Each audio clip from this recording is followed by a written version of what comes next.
Selamat pagi Ibu dan teman-teman. Terima kasih atas kesempatan yang diberikan kepada saya. Saya Marcelina Cecilia Gaina, mewakili kelompok 2, akan mempresentasikan tentang siklus produksi 2. Aktivitas siklus produksi terdiri atas 4 bagian, yaitu yang pertama, desain produk, yang kedua, perencanaan dan penjadwalan, yang ketiga, operasi produksi, dan yang keempat, akuntansi biaya. Nah, di sini saya akan menjelaskan tentang operasi produksi dan akuntansi biaya. Yang pertama, operasi produksi.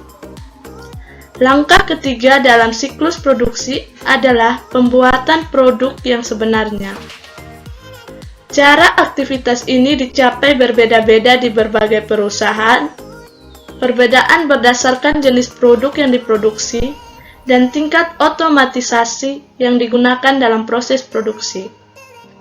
Menggunakan berbagai bentuk teknologi informasi dalam proses produk seperti robot dan mesin yang dikendalikan komputer disebut sebagai Computer Integrated Manufacture atau yang disingkat sebagai CIM.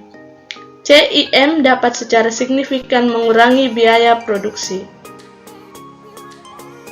Berikutnya ada ancaman dan pengendalian operasi produksi. Pencurian persediaan dan aktiva tetap adalah keprihatinan utama.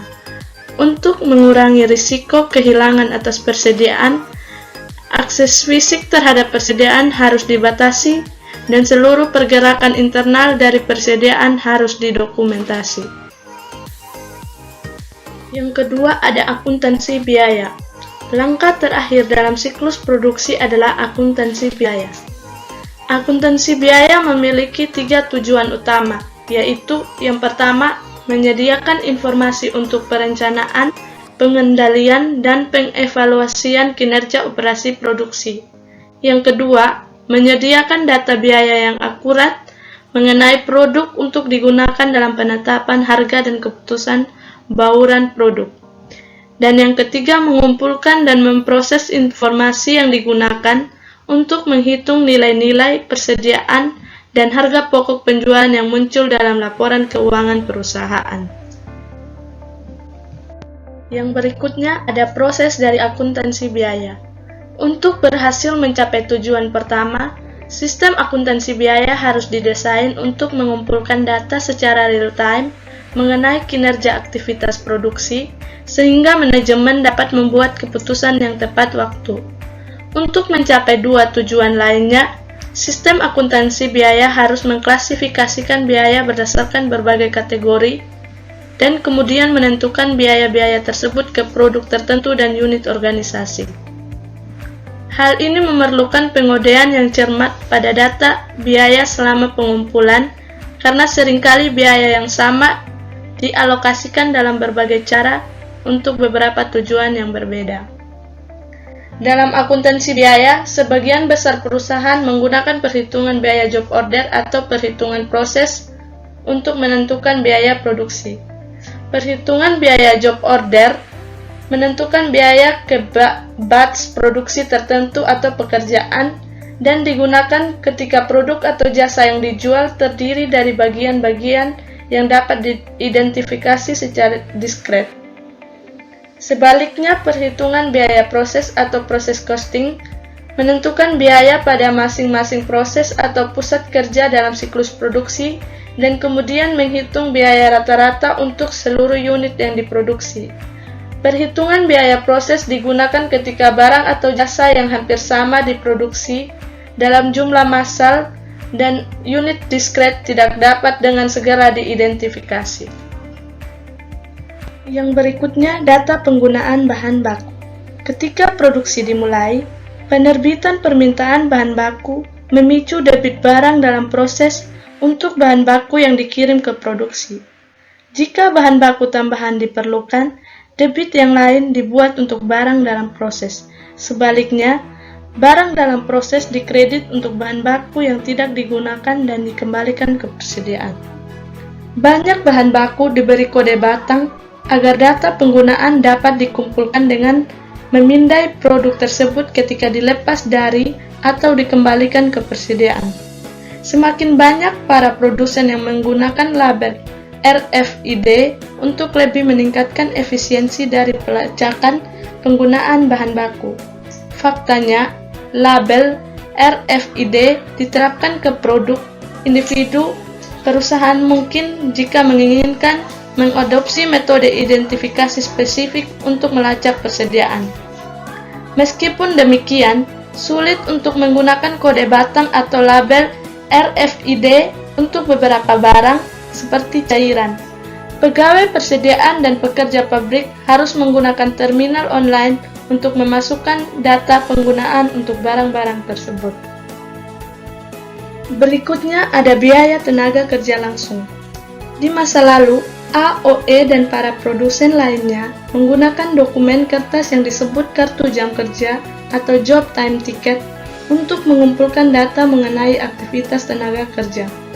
Dokumen ini mencatat jumlah waktu seorang pekerja yang digunakannya untuk setiap tugas pekerjaan tertentu. Sekarang, para pekerja memasukkan data ini menggunakan terminal online di setiap stasiun kerja pabrik.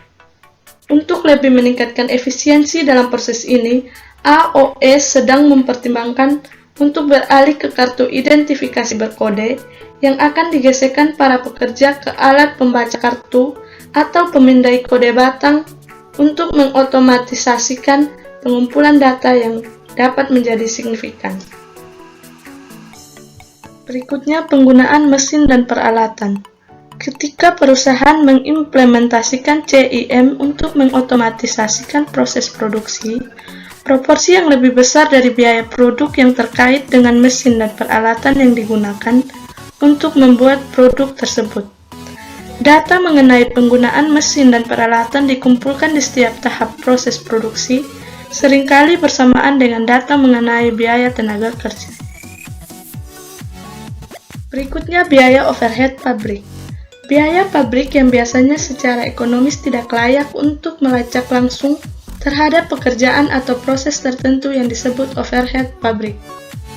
Contohnya termasuk biaya penggunaan air, listrik, dan utilitas lainnya, perlengkapan lain-lain, sewa, asuransi, dan pajak properti bagi pabrik, serta gaji penyelia pabrik.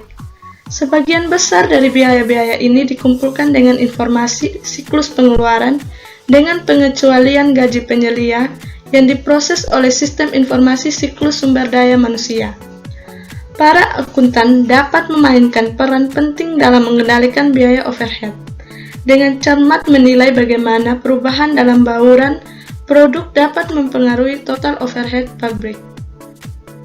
Meskipun demikian, mereka melampaui tidak hanya sekedar mengumpulkan data, tetapi juga harus mengidentifikasi faktor-faktor yang mendasari agar mendorong perubahan dalam total biaya. Informasi ini kemudian dapat digunakan untuk menyesuaikan rencana produksi dan tata letak pabrik untuk memaksimalkan efisiensi dan profitabilitas. Berikutnya, meningkatkan pengendalian dengan sistem perhitungan biaya berbasis aktivitas. Sistem perhitungan biaya berbasis aktivitas berbeda dari sistem akuntansi biaya konvensional dalam 3 cara yang penting. Yang pertama, sistem biaya berbasis aktivitas berusaha secara langsung menelusuri proporsi besar dari biaya overhead ke produk. Kemajuan dalam teknologi informasi membuat hal ini memungkinkan. Sebagai contoh, teknologi RFID dan kode batang memfasilitasi pelacakan kuantitas yang tepat dari bagian lain yang digunakan dalam setiap produk atau tahapan proses.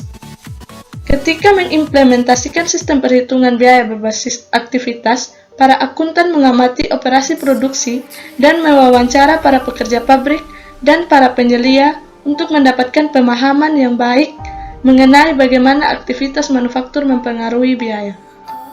Yang kedua, sistem biaya berbasis aktivitas menggunakan sejumlah besar biaya pool untuk mengakumulasi biaya tidak langsung atau overhead pabrik.